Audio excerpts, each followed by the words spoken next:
জমা জলে বিদ্যুৎস্পৃষ্ট হয়ে ছাত্রের মৃত্যু হাওড়ায়। বৃহস্পতিবার রাতে ঘটনাটি ঘটেছে শালকিয়ার ভৈরব খটক লেনে। মৃতা পৌরবী দাস বয়স 22, সেকেন্ড ইয়ারের ছাত্রী ছিলেন বলে জানা গিয়েছে। বাড়ির সামনে জমা জলে ঘটনাটি ঘটে। বাবা নির্মল দাস পেশায় ইলেকট্রিকের ব্যবসায়ী। ঘটনার সময় তিনি দোকানেই ছিলেন।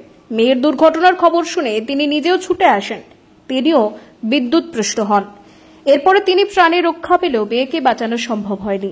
ওইখানেই আমার মামার দোকান, এটা আমার মামা শ্বশুর হয়। ওনার পাশের উল্টো দিকে কোন প্রমোটারের কাজ এগুলো বলুন? আজকে একটা বাচ্চার জীবন চলে গেল, সেই প্রমোটারটা ওইভাবে তার খুলে রেখেছে কিসের জন্য আপনি বলুন? এই জলের মধ্যে আজকে একটা আমার খুবই আদরের জিনিস, ও কোথাও যায় না, পড়াশোনা ছাড়া কিচ্ছু চেনে না। হ্যাঁ, আজকে ওই মেয়েটার জীবনটা চলে গেল, কে দায়ী নেবে আপনি বলুন? কে দায়ী হবে? প্রমোটারের কি এগুলো উচিত হয়েছে? গোলাবাড়ির বেসরকারি হাসপাতালে পৌরবীকে মৃত বলে ঘোষণা করা হয়। এলাকায় নির্মীয়মান বাড়ির বিদ্যুতের তার থেকেই দুর্ঘটনা ঘটে বলে অভিযোগ। হাওড়ার মালিপাগড়া থানার ভৈরব খটক লেনের ঘটনায় শোকের ছায়া নেমে এসেছে।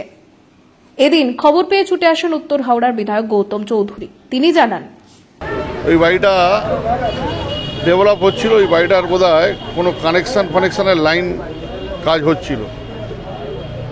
এবার দেখতে হবে খতিয়ে যে সেই লাইন থেকে সার্কিট করে সেই জলে যদি কারেন্ট হয়ে গিয়ে থাকে, এটা আমার মনে হয় ইমিডিয়েট কালকে সিএসসি থেকে এটা দেখা উচিত। আমি নিজেও বলবো, বা কোনো জায়গায় হুকিং ছিল কি না, অনেকগুলো দোকান আছে ওখানে, বা 80 নম্বর বাড়িতে যে ইনকমপ্লিট ইলেকট্রিকের কাজ,